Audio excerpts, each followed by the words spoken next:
Chapter 6 of Memory: How to Develop, Train, and Use It. Memory: How to Develop, Train, and Use It, by William Walker Atkinson. Chapter 6 Attention.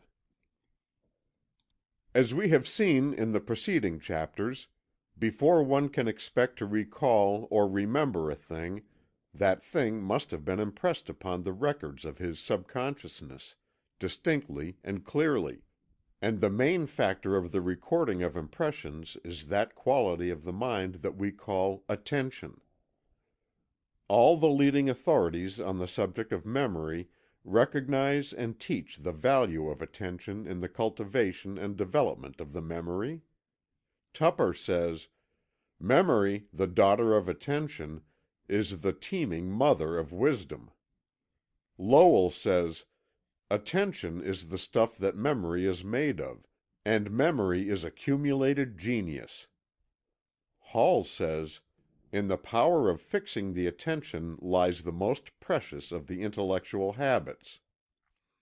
Locke says, "When the ideas that offer themselves are taken notice of, and, as it were, registered in the memory, it is attention."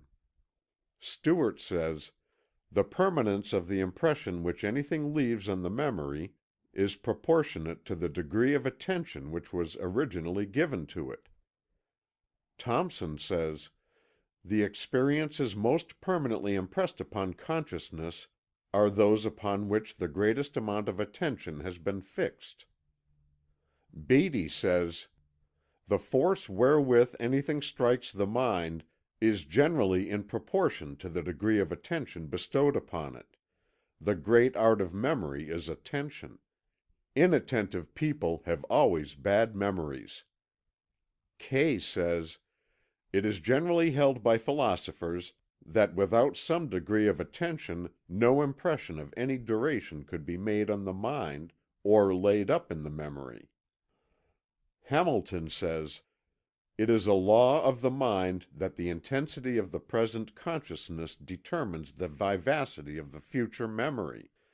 Memory and consciousness are thus in the direct ratio of each other. Vivid consciousness, long memory; faint consciousness, short memory; no consciousness, no memory.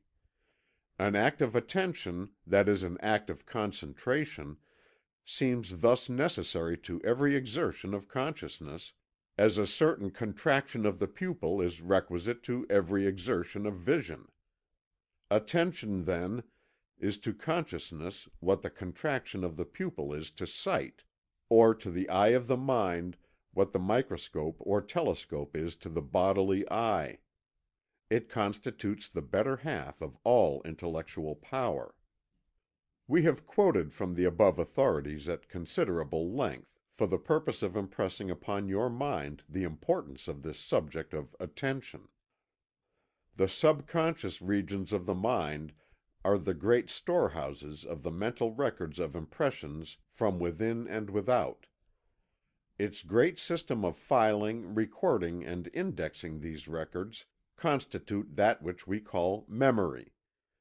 But before any of this work is possible, impressions must first have been received. And, as you may see from the quotations just given, these impressions depend upon the power of attention given to the things making the impressions. If there has been given great attention, there will be clear and deep impressions.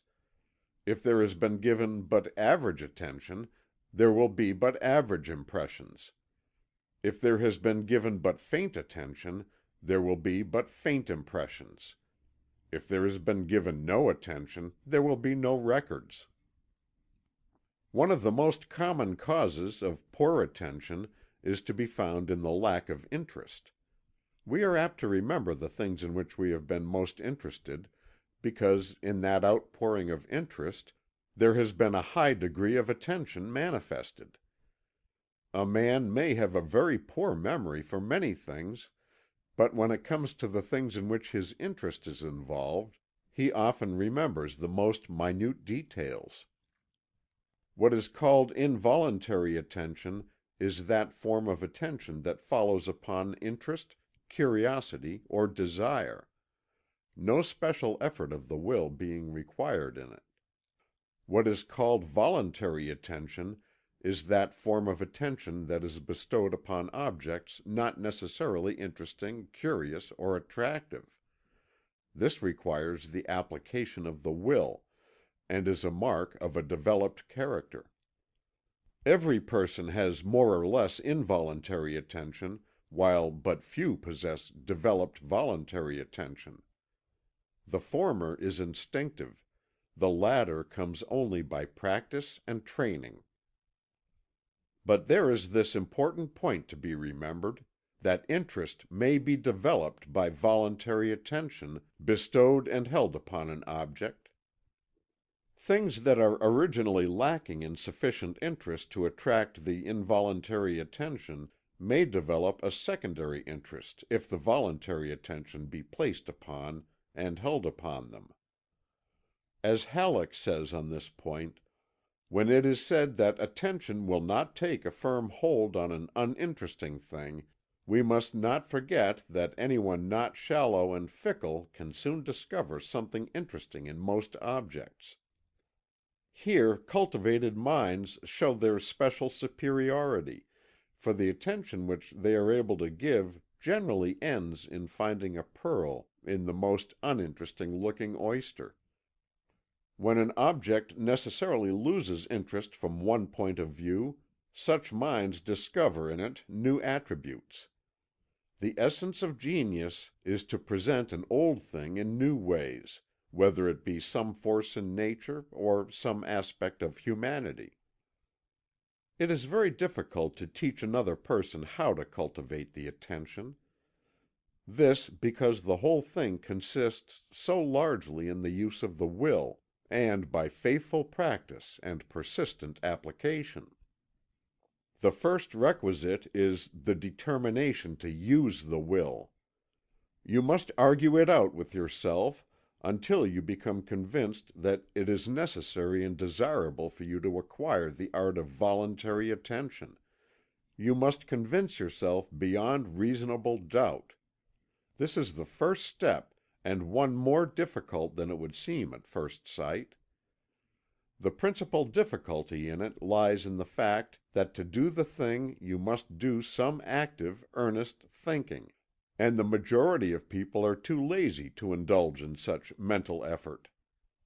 Having mastered this first step, you must induce a strong burning desire to acquire the art of voluntary attention.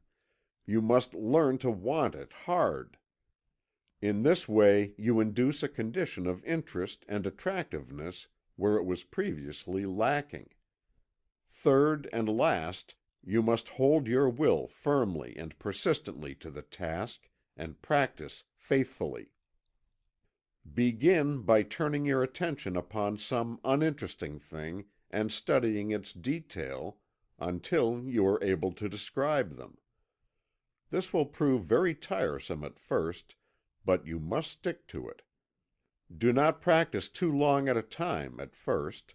Take a rest, and try it again later. You will soon find that it comes easier, and that a new interest is beginning to manifest itself in the task. Examine this book as practice, learn how many pages there are in it, how many chapters, how many pages in each chapter, the details of type, printing, and binding, all the little things about it, so that you could give another person a full account of the minor details of the book.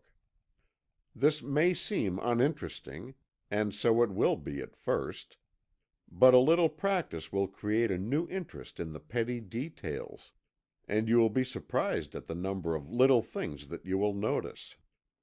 This plan, practiced on many things in spare hours, will develop the power of voluntary attention and perception in anyone, no matter how deficient he may have been in these things. If you can get someone else to join in the game task with you, and then each endeavor to excel the other in finding details, the task will be much easier, and better work will be accomplished. Begin to take notice of things about you, the places you visit, the things in the rooms, etc. In this way you will start the habit of noticing things, which is the first requisite for memory development. Halleck gives the following excellent advice on this subject. To look at a thing intelligently is the most difficult of all arts.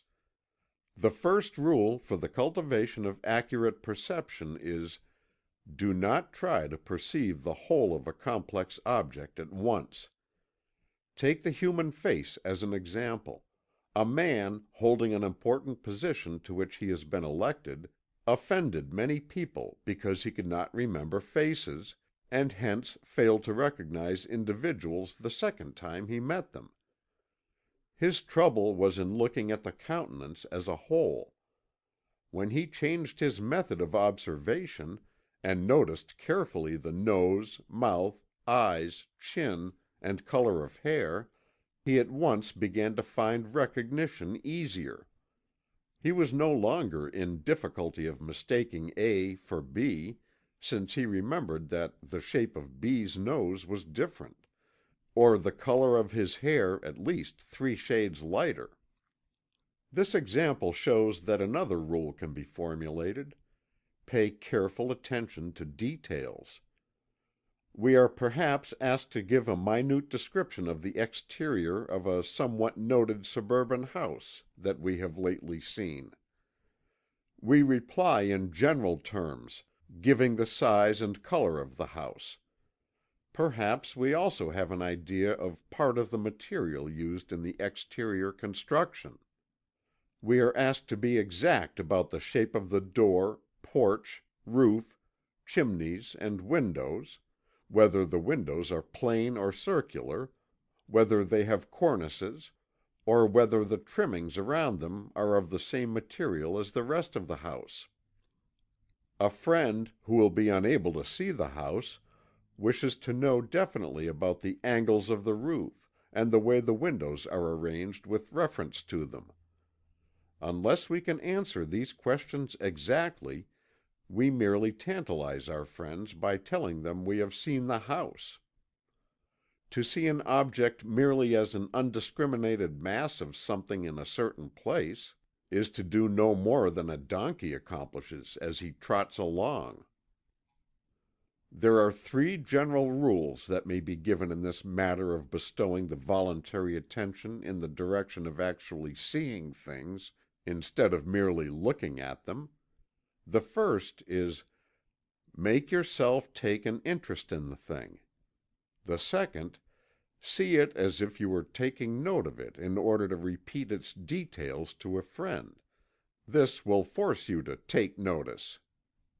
The third, give to your subconscious a mental command to take note of what you are looking at. Say to it, "Here, you take note of this, and remember it for me." This last consists of a peculiar knack that can be attained by a little practice. It will come to you suddenly after a few trials. Regarding this third rule whereby the subconscious is made to work for you, Charles Leland has the following to say, although he uses it to illustrate another point. As I understand it, it is a kind of impulse or projection of will into the coming work. I may here illustrate this with a curious fact in physics.